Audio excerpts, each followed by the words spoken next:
Welcome, welcome to Shelf Defiant. Back for another reading of Three Men in a Boat. There goes the restart. All right, I was just waiting for that. Welcome, welcome again to Shelf Defiant. Continuing our journey with Three Men in a Boat. Brought to you by my disembodied voice, the chirping of my second screen, and the amazing people at Project Gutenberg. This is, of course, by Jerome K. Jerome. I keep forgetting to shout out the author. I don't know how you do that, but I have been. All right, so we left them in a memory of going down the stream with his cousin. I believe it was the narrator. Now I can't remember who it was that was traveling with his cousin down the river. So let's get into chapter 10. Our first night under canvas, an appeal for help, contrariness of tea kettles, how to overcome, supper, how to feel virtuous, wanted, a comfortably appointed, well drained desert island, neighborhood of South Pacific Ocean preferred, funny thing that happened to George's father, a restless night. Harris and I began to think that Belware Lock must have done away with after. Okay, let me start over. That whole sentence is not, it's not working. Let me try that again. Where Lock must have been done away with after the same manner. George had towed us up to Staines, and we had taken the boat from there. And it seemed that we were dragging 50 tons after us and were walking 40 miles. It was 7:30 when we were through, and we all got in and sculled up close to the left bank, looking out for a spot to haul up in. We had originally intended to go on to Magna Charta Island, excuse me, a sweetly pretty part of the river where it winds through a soft green valley, and to camp in one of the many picturesque inlets to be found round that tiny shore. But somehow we did not feel that we yearned for the picturesque nearly so much now as we had earlier in the day. A bit of water between a coal barge and a gas works would have quite satisfied us for that night. We did not want scenery. We wanted to have our supper and go to bed. However, we did pull up to the point, Picnic Point it is called, and dropped into a very pleasant nook under a great elm tree, to the spreading roots of which we fastened the boat. Then we thought we were going to have supper. We had dispensed with tea so as to have time. But George said no, that we had better get the canvas up first before it got quite dark and while we could see what we were doing. Then, he said, all our work would be done and we could sit down to eat with an easy mind. That canvas wanted more putting up than I think any of us had bargained for. It looked so simple in the abstract. You took 5 iron arches, like gigantic croquet hooks, and fit them up, possessing every element there is. So just keep that in mind as we as we move through here. First, they would not fit into their sockets at all, and we had to jump on them and kick them and hammer at them with the boat hook. And when they were in, it turned out that they were the wrong hoops for those particular sockets, and they had to come out again. But they would not come out until two of us had gone and struggled with them for 5 minutes, when they would jump up suddenly and try and throw us into the water and drown us. They had hinges in the middle, and when we were not looking, they nipped us with these hinges in delicate parts of the body. And while we were wrestling with one side of the hoop and endeavoring to persuade it to do its duty, the other side would come would come behind us in a cowardly manner and hit us over the head. Oh, I feel so bad for these guys. We got them fixed at last, and then all that was to be done was to arrange the covering over them. George unrolled it and fastened one end over the nose of the boat. Harris stood in the middle to take it from George and roll it on to me, and I kept by the stern to receive it. It was a long time coming down to me. George did his part all right, but it was new work to Harris, and he bungled it. How he managed it, I do not know. He could not explain himself, but by some mysterious process or other, he succeeded. After 10 minutes of superhuman effort in getting himself completely rolled up in it, he was so firmly wrapped round and tucked in and folded over that he could not get out. He, of course, made frantic struggles for freedom, the birthright of every Englishman, and in doing so, I learned this afterwards, knocked over George, and then George, swearing at Harris, began to struggle too and got himself entangled and rolled up. And there is a lovely illustration of these shenanigans happening. Oh, give me one. Adjust that just a little bit. Okay, let's see if that's a little bit better. Okay, sorry about the audio, guys. I'm not really sure what's happening with the system.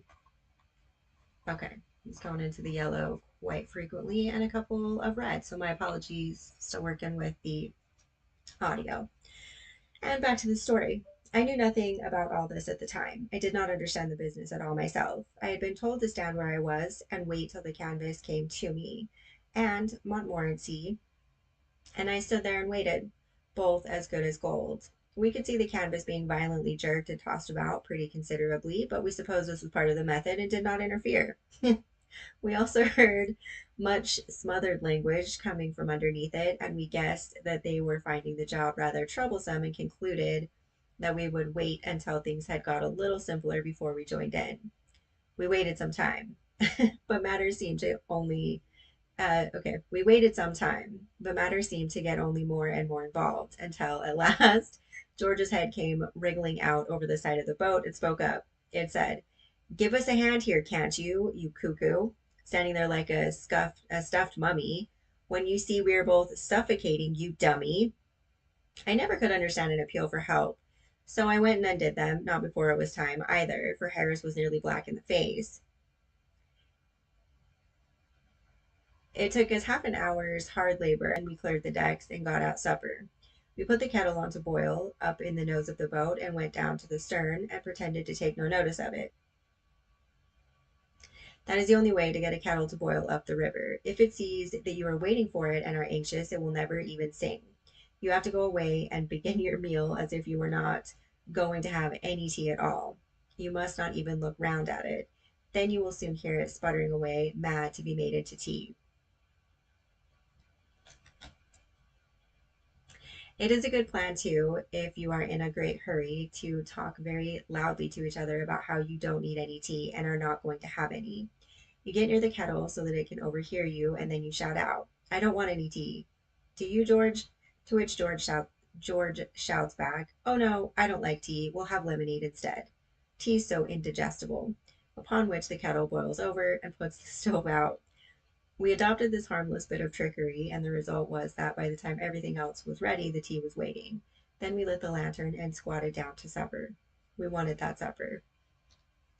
For 5 and 30 minutes, not a sound was heard through the length and breadth of that boat, save the clank of cutlery and crockery and the steady grinding of four sets of molars. At the end of 5 and 30 minutes, Harris said, "Ah," and took his left leg out from under him and put his right one there instead.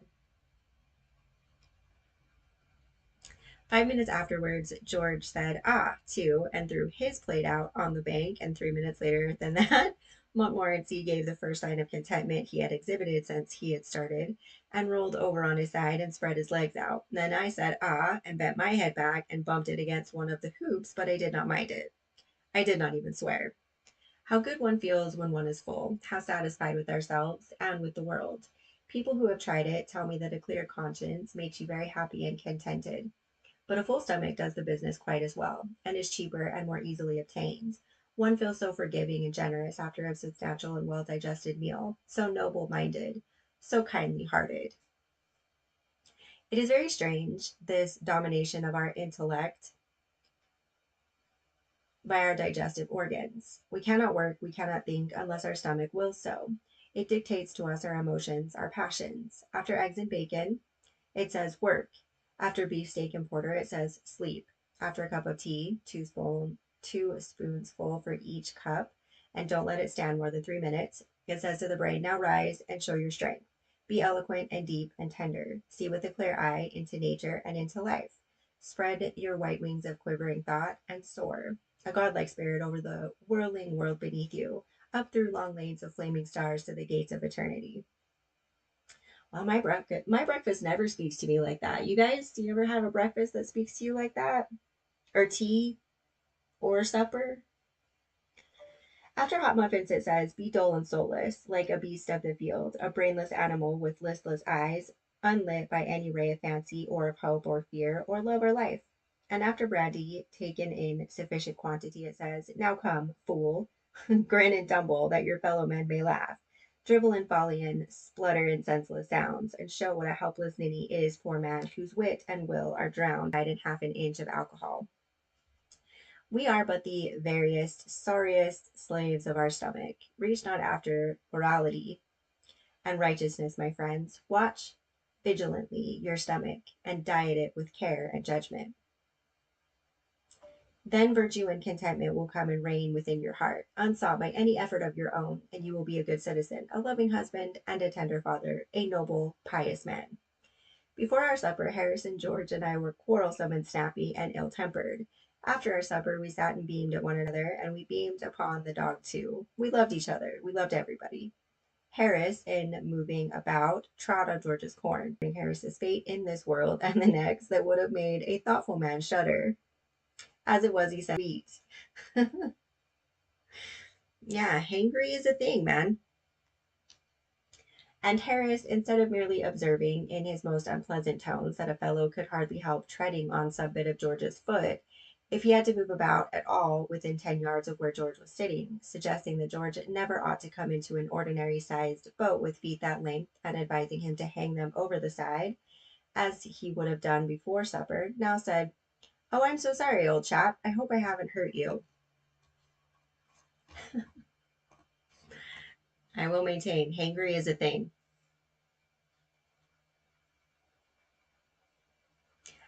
Was his fault, and Harris said no, it was his. It was quite pretty to hear them. We lit our pipes and sat looking out on the quiet night and talked. George said, why could not we be always like this, away from the world with its sin and temptation, leading sober, peaceful lives and doing good? I said it was the sort of thing I had often longed for myself, and we discussed the possibility of our going to the well-fitted deserted island. Desert island, and living there in the woods. Harris said that the danger about desert islands, as far as he had heard, was that they were so damp, but George said no, not if properly drained. That's all it takes, just a little draining. And then we got on to drains, and that put George in mind of a very funny thing that happened to his father once. He said his father was traveling with another fellow through Wales, and one night they stopped at a little inn where there were some other fellows, and they joined the other fellows and spent the evening with them. They had a very jolly evening and sat up late, and by the time they came to bed, this was when George's father was a very young man, were slightly jolly too. They, George's father and George's father's friend, were to sleep in the same room, but in different beds. They took the candle and went up. The candle lurched up against the wall when they got into the room and went out, and they had to undress and grope into bed in the dark. And this they did, but instead of getting into separate beds, as they thought they were doing, they both climbed at a country inn. I've often heard him tell the tale. I thought it might have been at the same inn. We we turned in at 10 that night, and I thought I should sleep well, being tired, but I didn't. As a rule, I undress and put my head on the pillow, and then somebody bangs on the door and says it is 8:30, but tonight everything seemed against me. The novelty of it all, the hardness of the boat, the cramped position, I was lying with my feet under one seat and my head under another. The sound of the lapping water around the boat and the wind among the branches kept me restless and disturbed. I did get to sleep for a few hours, and then some part of the boat which seemed to have grown up in the night, for it certainly was not there when we started, and it had disappeared by the morning, kept digging into my spine. I slept through it for a while, dreaming that I had swallowed a sovereign, and that they were cutting a hole in my back with a gimlet so as to try and get it out. I thought it very unkind of them, and I told them I would owe them the money, and they should have it at the end of the month. But they would not hear of that, and said it would be much better if they had it then, because otherwise the interest would accumulate. So I got quite cross with them after a bit and told them what I thought of them. And then they gave the gimlet wrench that I woke up. The boat seemed stuffy and my head ached, so I thought I would step out to the cool night air. I slipped on what clothes I could find about, some of my own and some of George's and Harris's, and crept under the canvas onto the bank. It was a glorious night. The moon had sunk and left the quiet earth alone with the stars. It seemed as if in the silence and the hush, while we her children slept, they were talking with her, their sister, conversing of mighty mysteries in voices too vast and deep for childish human ears to catch the sound. They awe us, these strange stars, so cold, so clear. We are children whose small feet have strayed into some dim lit temple of the God they have been taught to worship but know not. And, standing where the echoing dome spans the long vista of the shadowy light, glance up, half hoping, half afraid to see some awful vision hovering there. And yet it seemed so full of comfort and of strength that night. In its great presence, our small sorrows crept away ashamed. The day has been so full of fret and care, and our hearts have been so full of evil and of bitter thoughts, and the world has seemed so hard and wrong to us. Then night, like some great loving mother, gently lays her hand upon our fevered head, and turns our little tear-stained faces up to hers and smiles. And though she does not speak, we know what she would say, and lay our hot flushed cheek against her bosom, and the pain is gone. Sometimes our pain is very deep and real, and we stand before her very silent, because there is no language for our pain, only a moan. Night's heart is full of pity for us. She cannot ease our aching. She takes our hand in hers, and the little world grows very small and very far away beneath us. And, borne on her dark wings, we pass for a moment into a mightier presence than her own, and in the wondrous light of that great presence all human life lies, like a book before us. And we know that pain and sorrow are but the angels of God. Only those who have worn the crown of suffering can look upon the wondrous light, and they, when they return, may not speak of it or tell the mystery they know. That seems messed up. We should be able to talk about it all the time. Once upon a time, through a strange country, there rode some goodly knights, and their path lay by a deep wood, where tangled briars grew very thick and strong, and tore the flesh of them that lost their way therein. And the leaves of the trees that grew in the wood were very dark and thick, so that no ray of light came through the branches to lighten the gloom and sadness. And as they passed by that dark wood, one knight of those that rode, missing his comrades, wandered far away and returned to them no more.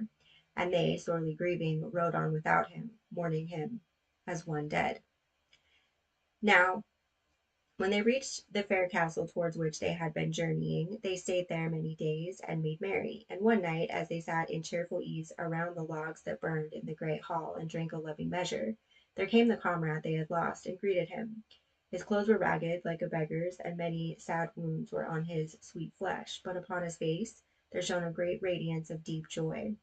And they questioned him, asking him what had befallen him, and he told them how in the dark wood he had lost his way and had wandered many days and nights, till, torn and bleeding, he had lain him down to die. Then, when he was nigh unto death, lo, through the savage gloom, there came to him a stately maiden, and took him by the hand, and led him on through devious paths, unknown to any man, until upon the darkness of the wood there dawned a light, such as the light of day was unto but as little lamp unto the sun. And in that wondrous light, our way-worn knight saw, as in a dream, a vision, and so glorious, so fair the vision seemed, that of his bleeding wounds he thought no more, but stood as one entranced, whose joy is deep as in the sea, wherefore no man can tell the depth. And the vision faded, and the knight, kneeling upon the ground, thanked the good saint who into that sad wood had strayed his steps, so he had seen the vision that lay there hid. And the name of the dark forest was Sorrow, but of the vision that the good knight saw therein we may not speak nor tell.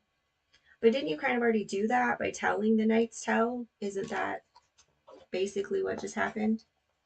All right, well, that's the end of chapter 10.